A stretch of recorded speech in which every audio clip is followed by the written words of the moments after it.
지금 영국 상류층이 발칵 뒤집혔습니다. 연 학비 9천만 원. 영국 최고 명문 이튼 칼리지 학생들이 한국 수학여행을 다녀오더니 선언했습니다. 서울에 가보세요. 런던은 낡은 박물관일 뿐입니다. 영국 상류층은 경악했고 BBC는 즉시 베테랑 기자를 한국에 급파했습니다. 그는 비행기 안에서 비웃었어요. 한국에 홀린 아이들의 환상을 깨부수고 오겠다며 다큐 제목까지 미리 지어놨죠. 하지만 일주일 뒤 귀국한 그가 내놓은 결과물은 BBC 역사상 가장 논쟁적인 작품이 되었습니다. 평생 전쟁터에서도 울지 않았던 냉혈한 기자가 마지막 내레이션에서 오열하며 이 한마디를 남겼기 때문인데요. 나는 서울에서 무너졌다. 대체 그는 한국에서 무엇을 본 걸까요? 시작 전 구독과 좋아요 한번 눌러주시면 영상 제작에 큰 힘이 됩니다. 그럼 시작하겠습니다. 뉴욕 JFK 공항에서도, 런던 히드로 공항에서도, 파리 샤르드골 공항에서도 저는 본능적으로 주변을 살핍니다. 통제 인력이 몇 명인지, 줄이 얼마나 꼬여 있는지, 누가 소리를 지르고 있는지. 28년간 전쟁터를 다니면서 몸에 밴 습관이거든요. 그런데 인천공항에 내려서 입국장에 섰을 때 저는 이상한 경험을 했습니다. 500명이 넘는 사람들이 줄을 서 있었습니다. 저는 본능적으로 통제 인력을 찾았습니다. 한 명도 없었습니다. 그런데 줄은 완벽했습니다. 소리를 지르는 사람도 없었고, 끼어드는 사람도 없었고, 캐리어를 밀치는 사람도 없었습니다. 이게 제가 한국 땅을 밟고 5분 만에 목격한 장면입니다. 그리고 이건 시작에 불과했습니다. 저는 올리버 그랜트입니다. BBC 탐사보도 선임 기자 28년 차예요. 케임브리지에서 정치학을 전공했고, 시리아 내전, 한복판에서 머리 위로 폭탄이 떨어지는데도 카메라를 놓지 않았습니다. 소말리아 기근 현장에서 3주를 버텼고, 브렉시트 특별 취재로 영국 방송계 최고 권위인 바프타 후보에 올랐어요. 세계 어디를 가도 흔들리지 않는 사람이었습니다. 전쟁터에서도 감정에 휩쓸린 적이 없었거든요. 그런 제가 한국에서 완전히 무너졌습니다. 처음부터 이야기하겠습니다. 영국에 이튼 칼리지라는 학교가 있습니다. 윌리엄 왕세자가 나왔고 보리스 존슨과 데이빗 캐머런 전 총리가 거쳐간 600년 역사의 최고 명문이에요. 연간 학비 5만 파운드, 한화로 약 8,500만 원입니다. 영국 총리 20명이 이 학교 출신이고 런던 금융가와 정계의 핵심 인물들이 여기를 거쳐갔어요. 영국 상류층의 DNA가 만들어지는 곳입니다. 그 이튼 칼리지 12학년 학생 15명이 영국 교육부의 글로벌 교육 현장 비교 프로젝트로 한국 수학여행을 다녀왔습니다. 2주간의 일정을 마치고 돌아온 학생들이 소셜미디어에 글을 올렸는데 그게 영국 전역에서 폭발해버린 겁니다. 런던은 서울 앞에서 낡은 박물관이었습니다. 영국이 선진국의 원조라고요? 서울에 가보세요. 런던이 부끄러워집니다. 여러분, 이게 무슨 의미인지 아십니까? 대영 제국의 자부심을 먹고 자란 이튼 학생들이 영국이 부끄럽다고 공개적으로 선언한 겁니다. 이튼 학부모들이 격분했습니다. 이 학부모들이 보통 사람들이 아니에요. 런던시티 투자은행 회장들이고 웨스트엔드 최고급 로펌의 시니어 파트너들이고 귀족 가문의 당주들입니다. 학교 게시판에 항의글이 폭주했고 결국 학부모위원회가 BBC에 공식 취재 요청까지 보냈습니다. 편집국장 리처드 월리스가 저를 불렀어요. 올리버, 가서 냉정하게 팩트체크하고 와. 아이들이 뭔가에 홀린 거야. 저도 같은 생각이었습니다. 출발 전 사전 취재에서 만난 영국 상류층의 반응은 한결같았거든요. 런던시티의 한 펀드 매니저는 아시아가 부지런한 건 인정하지만 문명의 깊이가 다르지 라고 했고 전직 외무부 동아시아 담당관은 코웃음을 치며 말했습니다. 한국? 우리 젊은이들이 한국 전쟁 때 피 흘려 지켜준 나라 아닌가? 거기서 배울 게 있다고? 옥스퍼드 아시아 하간 연구소의 헬레나 크로포드 교수는 화상 인터뷰에서 이렇게 말했어요. 한국의 경제 성장은 인정합니다만 시민사회의 성숙도는 영국과 비교 대상이 아닙니다. K-팝과 삼성 말고 뭐가 있습니까? 저는 그 말을 다큐 도입부에 쓰려고 별표까지 쳐뒀습니다. 완벽한 전문가 코멘트라고 생각했으니까요. 이 사람이 나중에 어떻게 되는지는 뒤에서 말씀드리겠습니다. 출발 직전 문제의 학생을 만났습니다. 해리 윈스턴, 17살. 아버지가 런던시티 대형 투자은행 회장인 집안이에요. 카페에서 마주 앉았을 때 이 학생의 눈빛이 진지했습니다. 브렌트 씨, 저도 처음엔 한국을 무시했어요. 유럽과 미국만이 세계의 중심이라고 배웠으니까요. 그런데 인천공항에서 5분 만에 제가 배운 모든 것이 흔들렸어요. 17살짜리 입에서 나온 말치고는 섬뜩할 만큼 무거웠습니다. 하지만 저는 반신반의했어요. 직접 보면 별거 아닐 거라고요. 비행기 안에서 다큐 결론을 미리 정해놨습니다. Z세대의 과잉 반응. 제목도 써뒀어요. 극동의 신기루, 이튼 학생들은 한국에서 무엇에 홀렸나. 깔끔하게 정리하고 돌아오면 되는 추장이었습니다. 그때까지만 해도요. 그런데 인천공항에 내리는 순간 그 구성안은 영원히 쓸 수 없게 됐습니다. 비행기에서 내려 입국장으로 향하는 통로를 걸었습니다.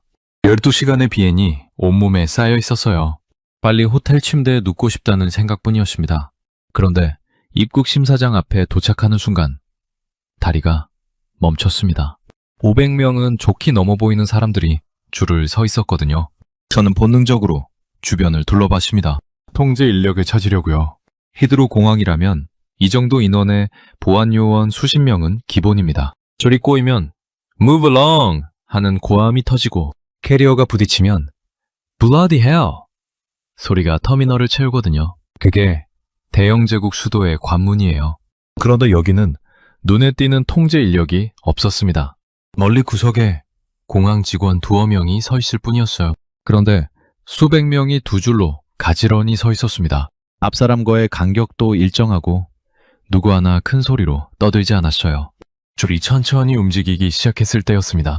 앞에 있던 중년 남자가 실수로 캐리어를 옆 사람 발등 위로 굴렸어요. 저는 순간 긴장했습니다. 히드로였다면 고함이 터지고 매니저를 찾는 소동이 벌어졌을 장면이거든요. 그런데 발을 밟힌 여성이 괜찮다며 손을 저었고 실수한 남자가 깊이 고개를 숙여 사과했습니다. 그걸로 끝이었어요.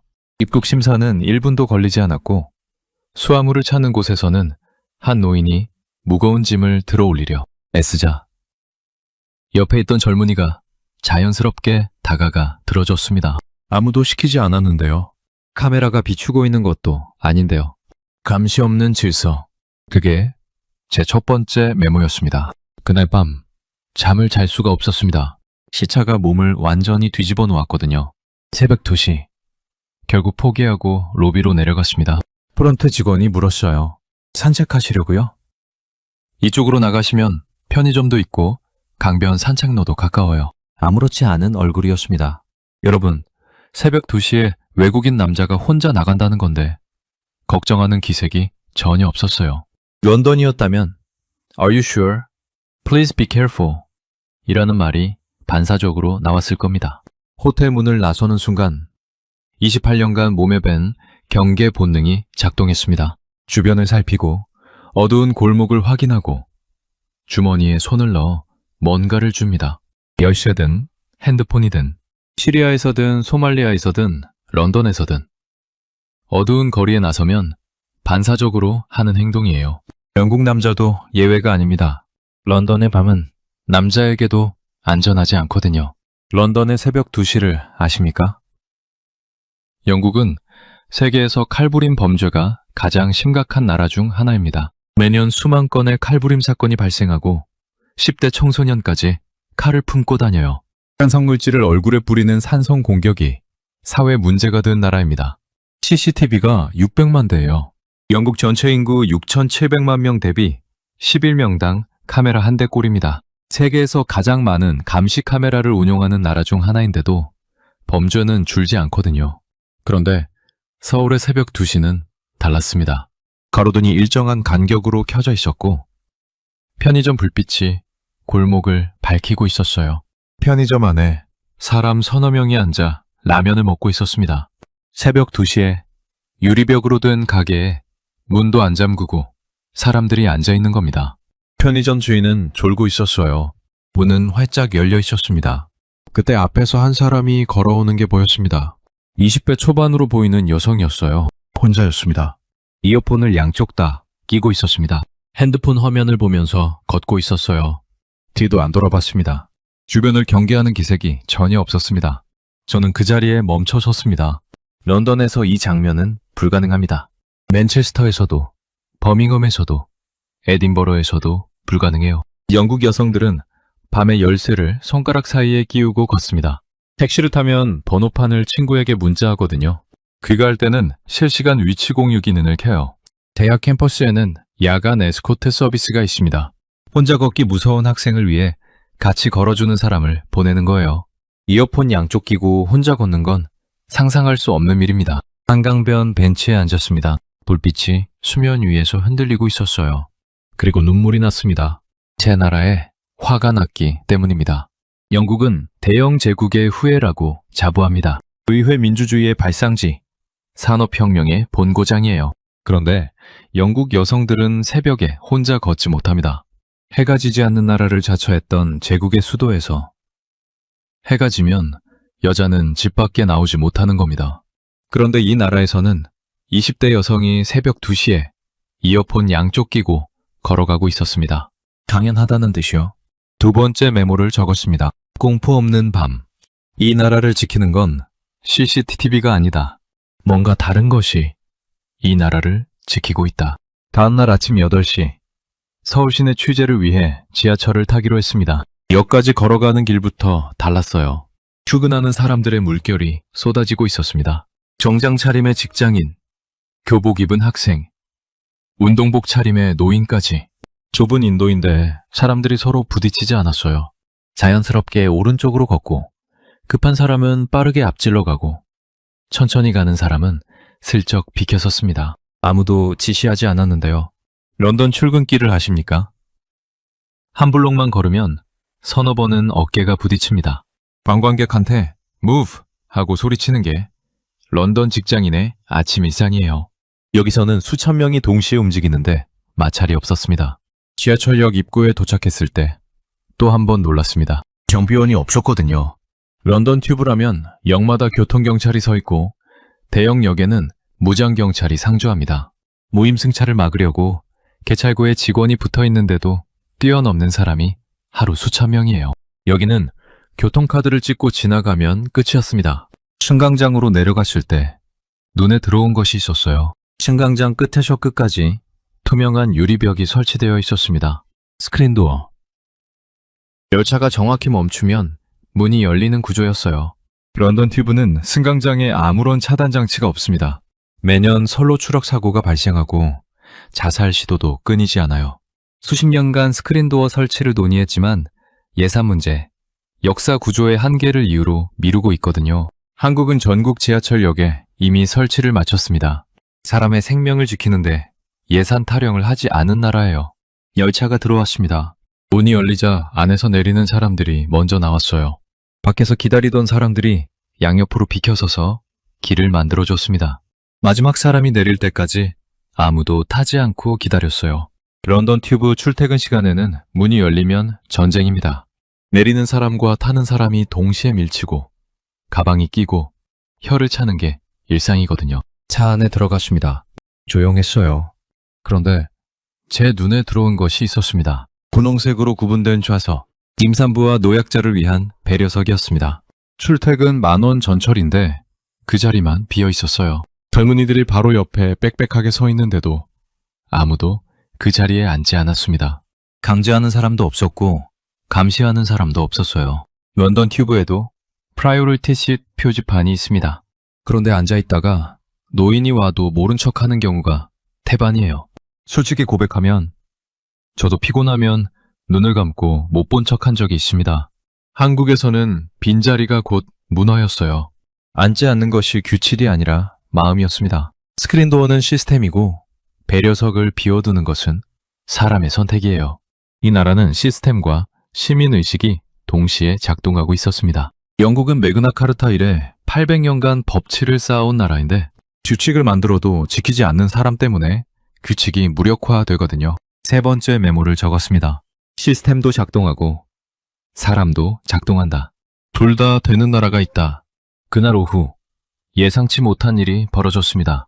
촬영 스태프 중 카메라맨 토비가 취재 현장에서 계단을 내려가다 발을 헛디뎠어요. 발목이 심하게 꺾이면서 부어올랐습니다. 골절이 의심되는 상황이었어요. 제 첫 반응은 비용 걱정이었습니다.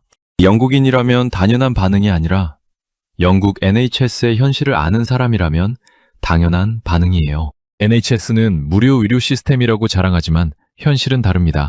응급실 평균 대기 시간이 12시간이 넘어요. 구급차를 불러도 몇 시간을 기다리는 경우가 허다합니다. 수술 대기 목록에 760만 명이 올라 있고 무릎 수술 대기만 2년이에요. 무료인데 못 받는 의료. 아파도 기다리다 죽는 나라. 그게 대영 제국의 의료 현실입니다. 한국 응급실에 도착했습니다. 접수 5분, 대기 20분. 엑스레이와 처치와 처방까지 포함해서 총 2시간이면 끝났어요. 그런데 진짜 충격은 비용이었습니다. 토비는 보험이 없는 외국인이라 100% 본인 부담이었거든요. 전부 합쳐서 7만 원, 약 42파운드. 저는 직원에게 다시 물었습니다. 42파운드요? 파운드가 아니라 원이요? 직원이 웃으면서 영수증을 다시 보여줬어요. 맞았습니다.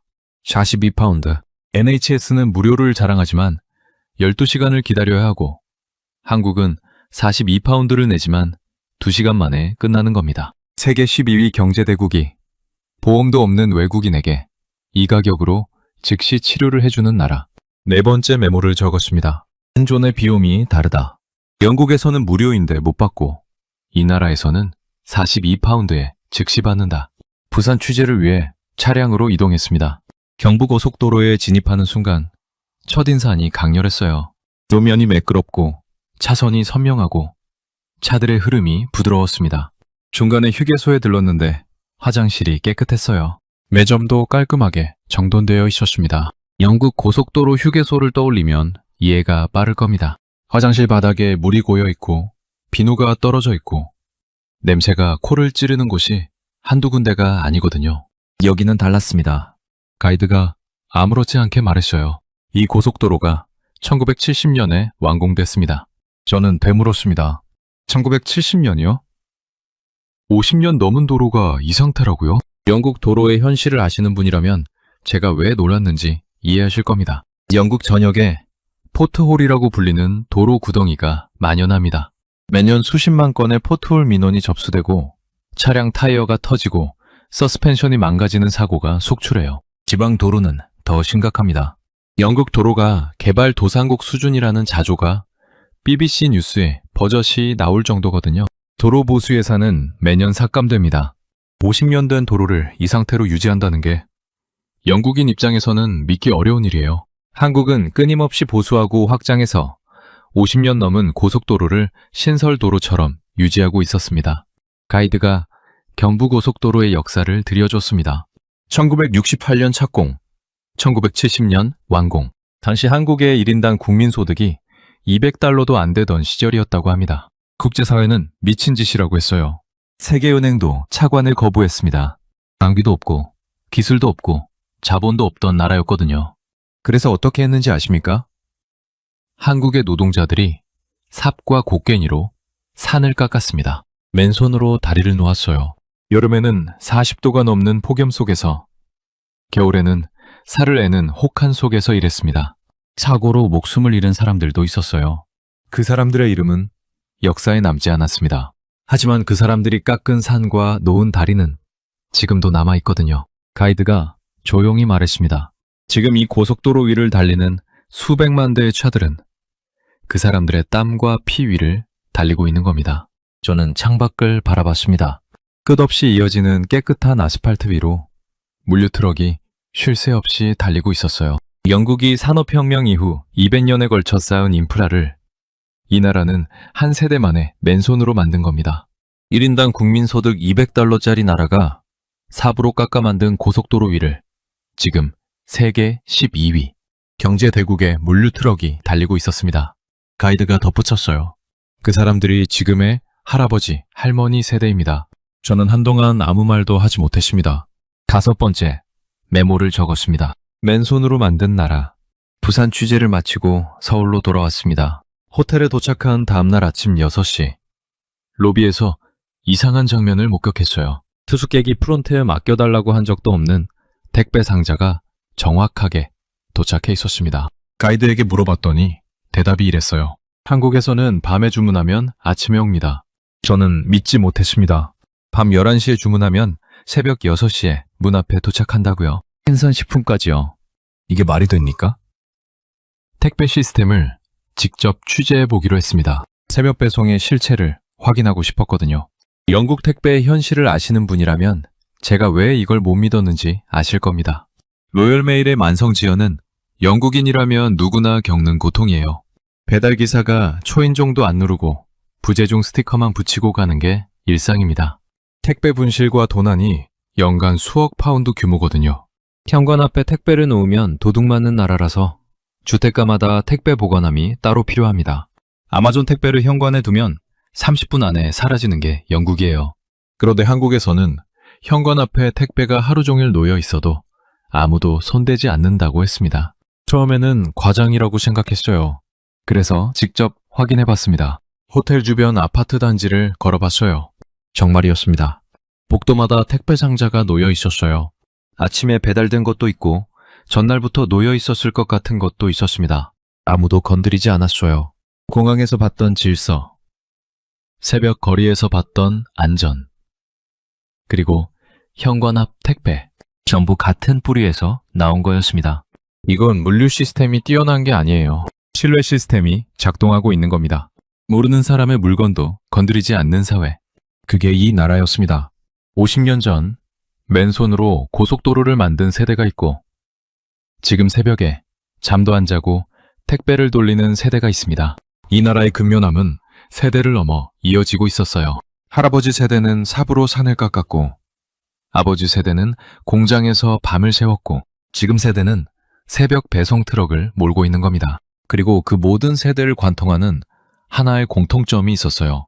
물건을 현관 앞에 놓을 수 있다는 것 자체가 이 사회의 신뢰 수준을 증명하고 있다는 것. 택배 하나에 한 나라의 품격이 드러나고 있었습니다.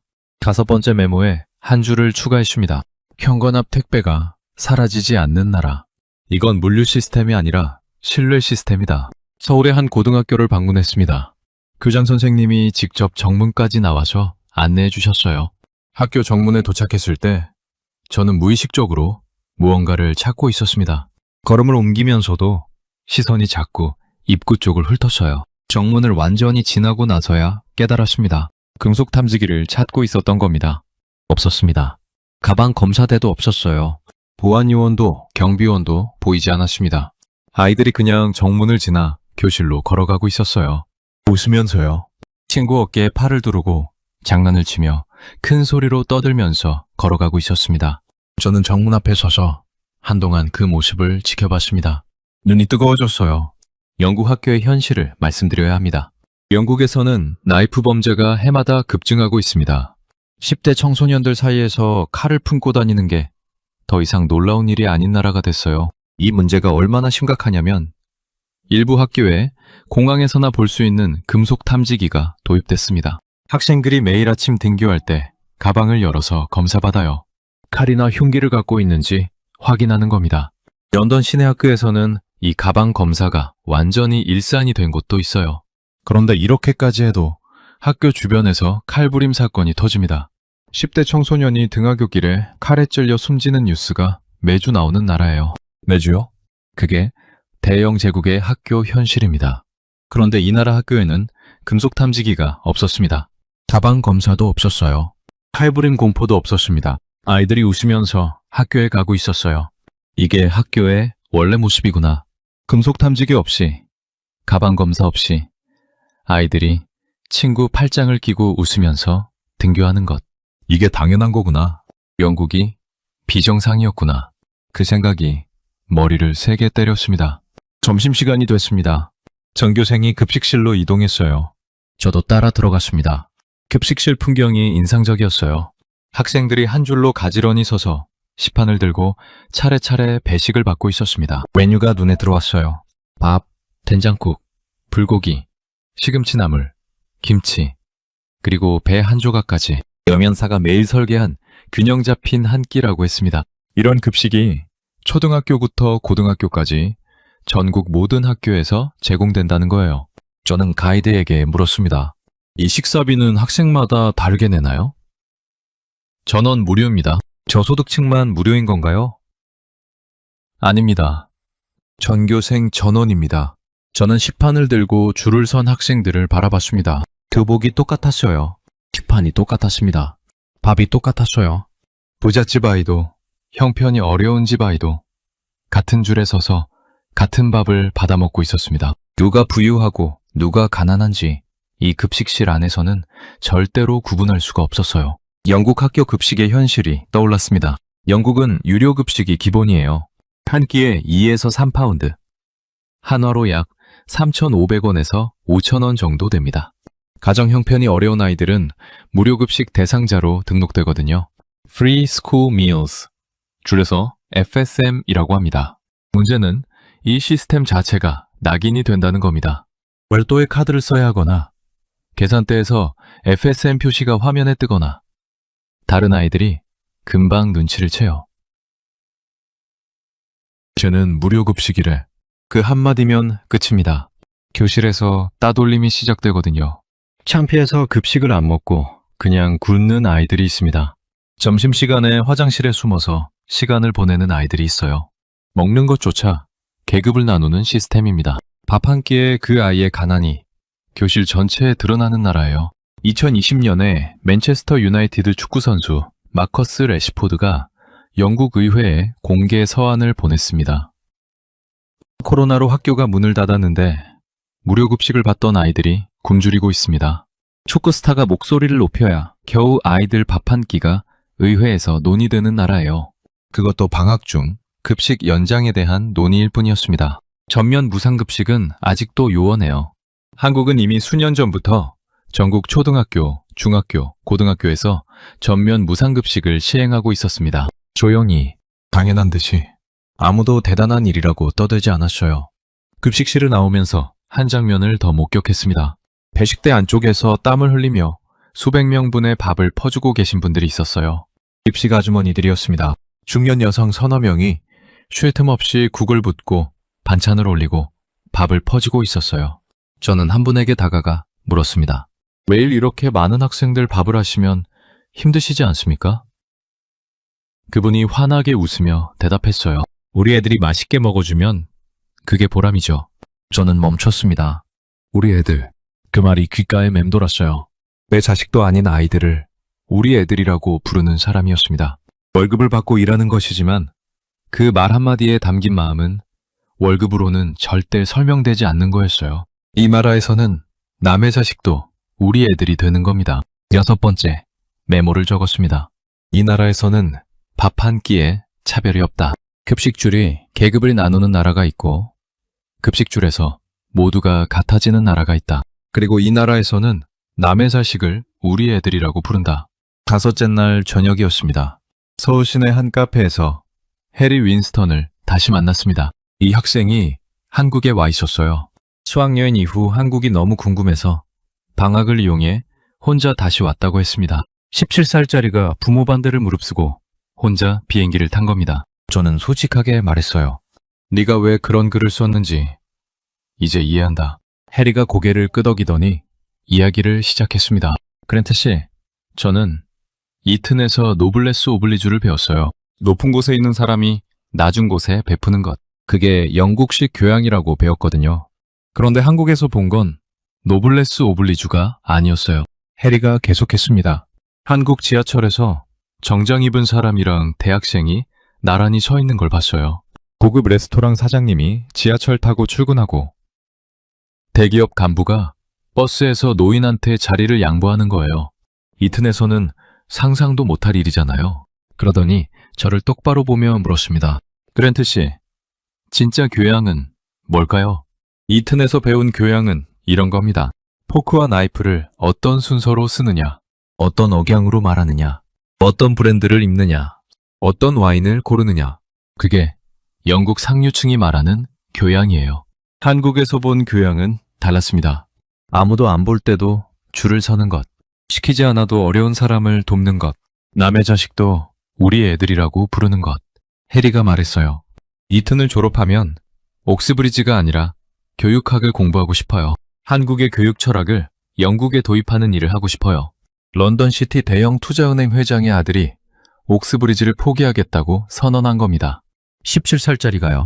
해리가 수학여행 중 홈스테이 가정에서 들은 이야기를 전해줬습니다. 호스트 가정의 할머니가 들려준 이야기였어요. 전쟁 직후 이 나라는 아무것도 없었다고 합니다. 공장도 없고 자원도 없고 돈도 없었어요. 석유 한 방울 나지 않는 땅이었습니다. 1960년 1인당 국민소득 79달러. 당시 영국의 약 20분의 1이었거든요. 영국이 비틀즈를 듣고 미니스커트를 입고 있을 때 이 나라는 전쟁의 잿더미 위에서 굶주리고 있었습니다. 그런데 폐허 속에서도 부모들은 자식을 학교에 보냈어요. 먹을 것이 없어도 책은 샀습니다. 자기는 못 배웠지만 자식만큼은 배워야 한다는 일념 하나로 버텼거든요. 이웃집 아이가 학교에 못 가면 동네가 나서서 돈을 모았어요. 한 집이 어려우면 마을 전체가 도왔습니다. 그 자식들이 자라서 경부고속도로를 만들었고 그 손자들이 삼성 반도체를 만들었고 그 증손자들이 지금 전 세계를 K-팝과 한국 영화로 뒤흔들고 있는 겁니다.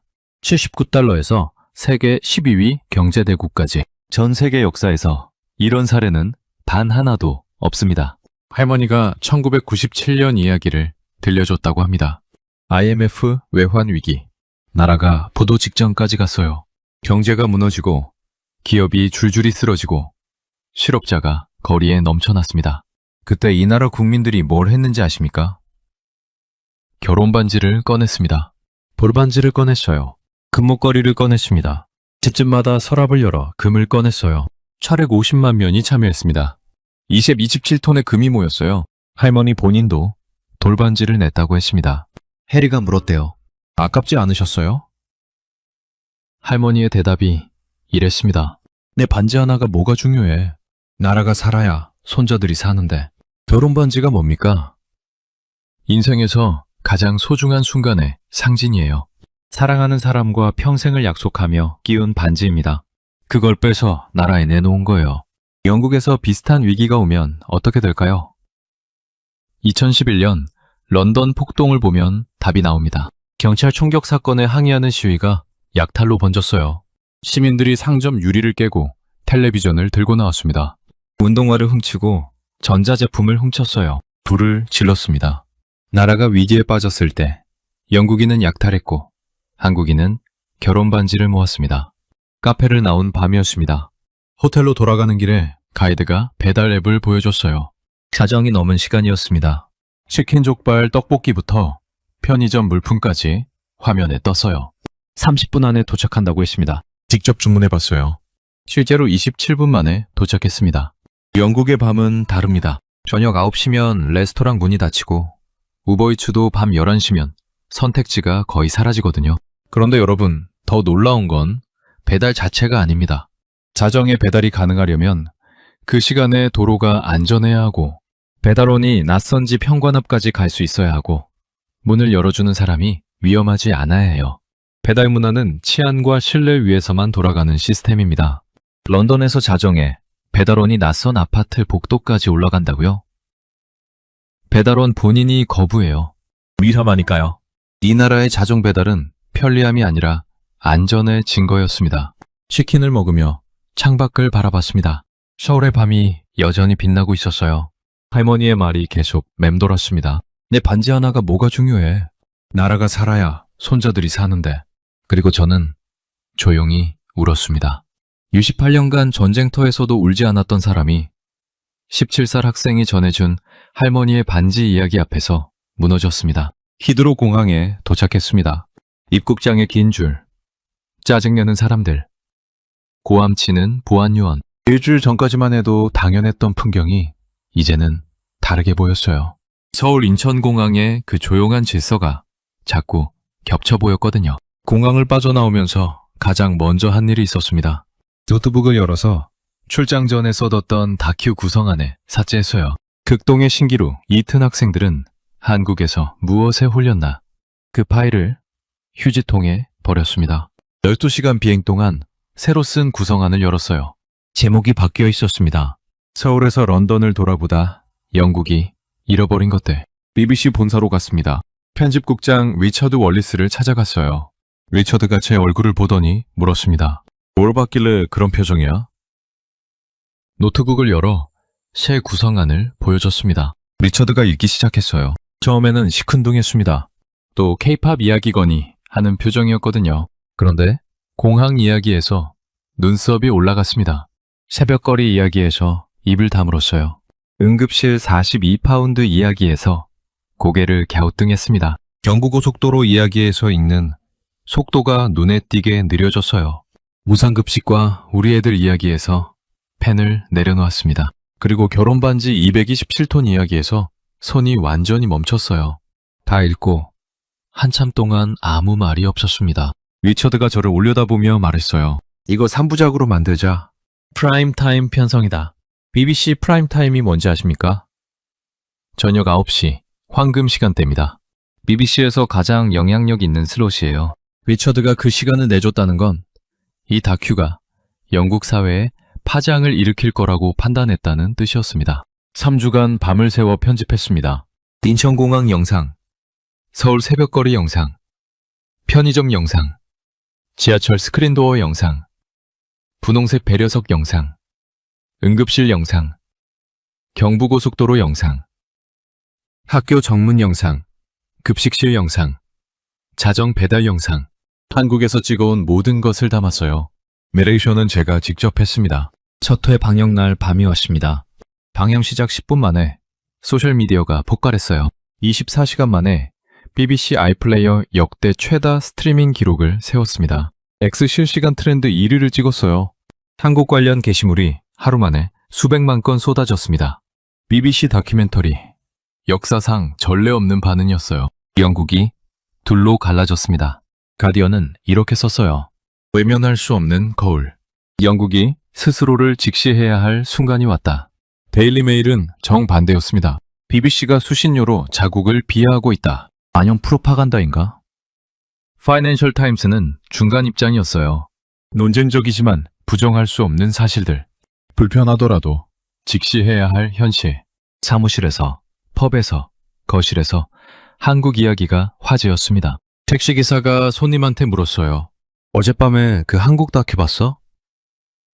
미용실에서, 학교 교무실에서, 병원 대기실에서 같은 대화가 오갔습니다. 여국 전체가 한국이라는 거울 앞에 선 거였어요.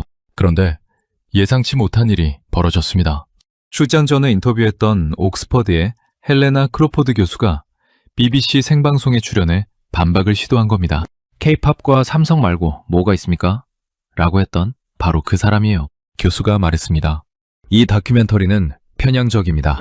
한국의 긍정적인 면만 두각시키고 높은 자살률, 극심한 입시 경쟁, 저출생 문제를 왜 다루지 않았습니까? 앵커가 물었어요. 교수님, 한국 응급실에서 외국인이 보험 없이 42파운드에 치료받은 건 사실입니까? 그건 의료 시스템에 NHS 응급실 평균 대기 시간이 12시간이 넘는 건 사실입니까? 교수가 말을 잇지 못했습니다. 앵커가 마지막으로 물었어요. 교수님은 한국에 가보신 적이 있습니까? 침묵이 흘렀습니다. 없습니다. 방송 후 소셜미디어가 다시 폭발했어요. 가보지도 않고 비판하는 학자, 책상 위에서 세계를 판단하는 사람, 댓글이 수만 개 달렸습니다. 다음날 크로포드 교수가 공식 사과문을 발표했습니다. 다큐멘터리 3부작을 모두 시청했습니다. 인터뷰에서 했던 발언을 철회합니다. 한국에 대해 다시 공고하겠습니다. K-팝과 삼성 말고 뭐가 있냐고 했던 사람이 직접 보지도 않고 판단했던 자신의 오만을 인정한 겁니다. 저는 그 사과문을 읽으면서 생각했습니다. 나도 똑같았구나. 불과 한 달 전까지 나도 저 사람과 같은 자리에 서 있었구나. 극동의 신기루라는 제목을 써놓고 결론부터 정해놓고 비행기를 탔던 사람이 바로 나였거든요. 한국이라는 나라는 직접 밟아보지 않으면 절대 모릅니다. 책으로 읽어서도 안 되고 뉴스로 봐서도 안 돼요.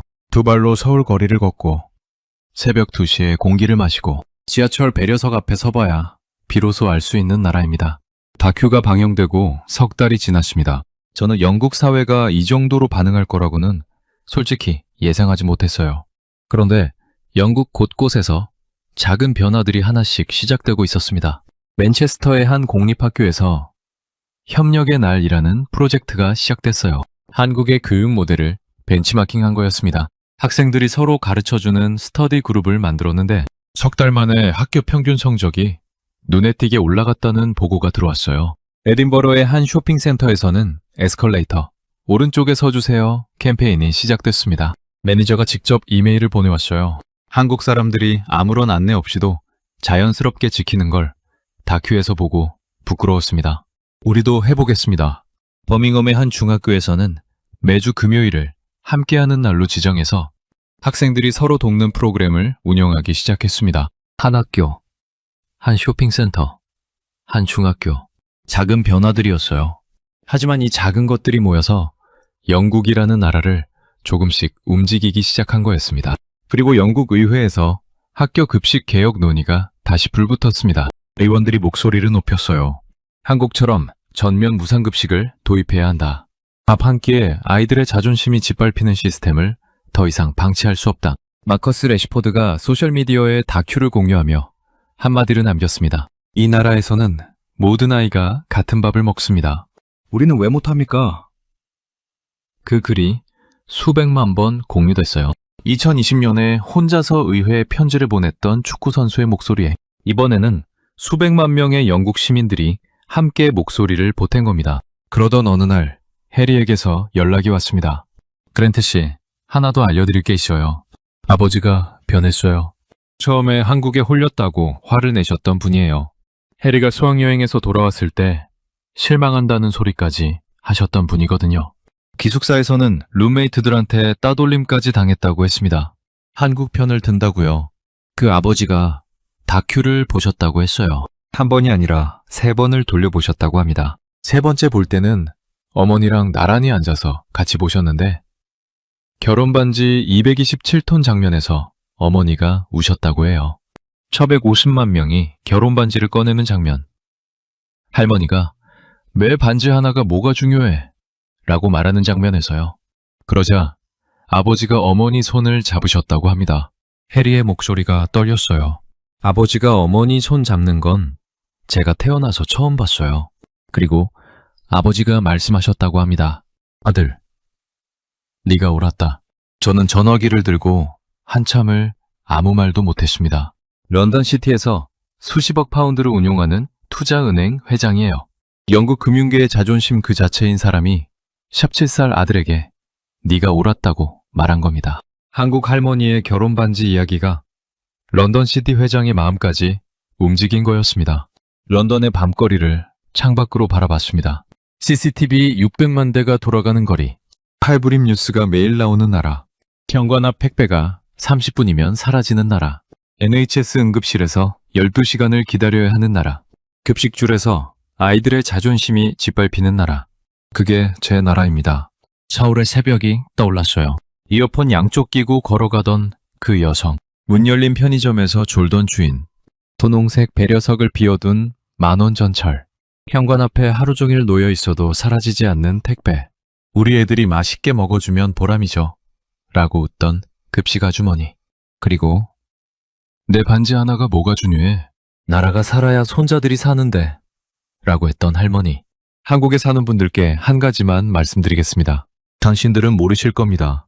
새벽 2시에 이어폰 끼고 걷는 것이 얼마나 놀라운 일인지, 편의점 문이 활짝 열려 있는 것이 얼마나 기적 같은 일인지, 지하철에서 내리는 사람을 끝까지 기다려주는 것이 얼마나 아름다운 일인지, 같은 급식줄에서 같은 밥을 먹는 것이 얼마나 위대한 일인지, 자정에 치킨을 시켜 먹을 수 있는 것이 얼마나 대단한 일인지, 현관 앞 택배가 사라지지 않는 것이 얼마나 경이로운 일인지. 당연하다고 생각하시겠죠? 당연하지 않습니다. 세계 어디에도 당연하지 않습니다.